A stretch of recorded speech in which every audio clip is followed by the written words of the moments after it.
So I feel like recently we've had some very interesting news come out, and I feel like this could be like a stay or reprieve for Xbox. I'm not sure exactly what it's going to mean for like the long term nature of what Xbox will be, or whether it be a console. We've seen some different rumors that maybe there are going to be some third party things like Steam machines or anything. I don't think that would work out too well for Microsoft, mainly because you have to have an incentive. Like, everybody just thinks that everybody's going to get a cut of Xbox, right? Like, Microsoft is trying to make money, hence why they closed Tango Gameworks, and hence why they closed Arcane. They're trying to make money. So how do you make money? By having your games on, say, a third-party store on your console, right? You're not going to make money that way. How are you going to make money? How are these other companies going to make money, third parties, by selling hardware with no software or no way to subsidize that? See, consoles are subsidized to us, the fans, right? Because they'll sell them at a loss or close to a loss to get sales in software, subscriptions, microtransactions. Well, third-party companies, hardware companies, aren't going to get those three things. So what incentive do they have to actually do something and make money off of it? That's going to be a big problem if that is indeed the case. Like, I take all this stuff with a grain of salt, but I'm Crap Gamer, and this is Crap Gamer Reviews. If you guys want to check out my video, I would be appreciated. It should be a good one. Please like it and subscribe if you haven't already. I definitely want to get into this. So Microsoft, they refuse to die, so to speak, and that's very interesting going forward. One of the things that came out that recently kind of shed some light on some things. Yes, they're getting their butt kicked by the PlayStation, right? We know that.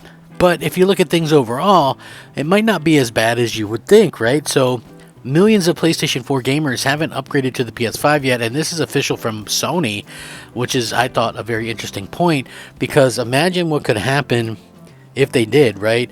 Like, Sony themselves, they have no competition, so that's on Microsoft, right? Sony probably has no urgency. They've got 120 million players on the PS4 and PS5.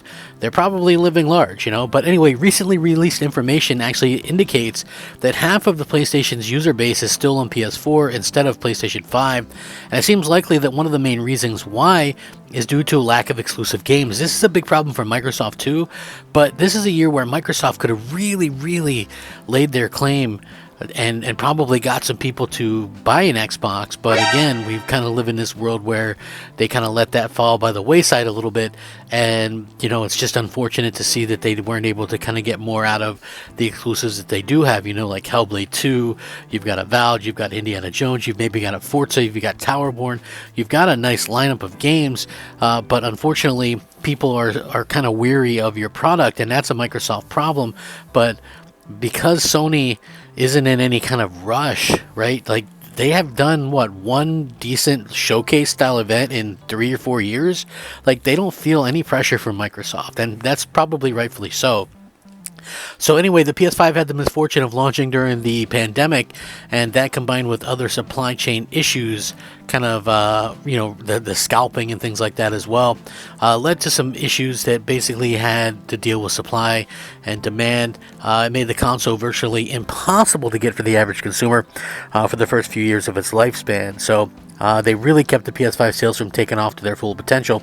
And now that those problems have been resolved, clearly there's another reason why people are failing to buy one, as they've reached an impressive almost 60 million, which, again, that is impressive. It's largely impressive to see what they've been able to kind of accomplish there. But at the same time, they've left a lot of meat on the bone. They've left a lot of kind of things there. And I'm not sure if that's going to be something that they regret later. Now, the PS5 Pro is something that is rumored to come out this year. Could that reinvigorate some sales and things? Yeah, that probably could. And we'll have to see how that goes. But anyway, the company has already had to cut some of its forecasts in terms of sales, and it seems obvious that PS5 sales, while still incredibly strong, haven't been quite as high as expected, because PS4 gamers haven't been given compelling enough reasons to actually upgrade. As pointed out by NPD's Matt Pescatella on Twitter. The most popular games in the United States are Fortnite, Minecraft, Roblox, Grand Theft Auto 5, and Call of Duty, all of which can be played on a PS4 or even if you're on the Xbox side, an Xbox One. The major third-party games have yet to actually go next-gen only, and so the average consumer likely doesn't see a need to upgrade because the average consumer is a little bit more on the casual side and will buy what their friends are buying and play what their friends are playing, which is an unfortunate thing if you're like an Xbox fan or a PlayStation fan. But hey, just imagine if things could be worse than they are right now if you're an Xbox fan, right? If the Xbox has 24 million sold and there's 60 million PS5 sold, imagine if there was reason to buy a PS5. This thing could be like a large blow. There could be 70 million to 23 million or worse. So Microsoft is still in the game, so to speak. Like, that's not to say that they're going to come back or anything like that. Like, absolutely no delusions to that sort of aspect. But they could put up some kind of fight if they ever do decide to actually go out there and fight Sony and offer them a little bit of competition. I think that is something that could actually happen, and we'll see if that actually does happen. But at the same time, Microsoft has done a pretty good job of making sure that people have different things to play, even if it's not exclusives. But if you look at the exclusives from Sony, most of them people that talk about are from 2020, which is the launch, and a lot of those were cross-gen. So you had Astro's Playroom, which was the tech demo that everybody had. You had Demon's Souls Remake, Destruction All-Stars, Horizon Forbidden West. You had Gran Turismo 7. But again, a lot of these are, games that are cross-gen. If you're looking at games, even if they're third-party, that are exclusive to only PS5, you had the Demon's Souls Remake, Destruction All-Stars, Final Fantasy VII Rebirth, Spider-Man 2, Rise of the Ronin, Stellar Blade. There's not a whole lot there, to be honest with you. So I know people will bring up stuff like God of War Ragnarok, which was a good game, or Horizon Forbidden West, but both those games and Gran Turismo 7 were all on PS4 as well. So there's not a whole lot there for people to get excited about, and that is a big problem.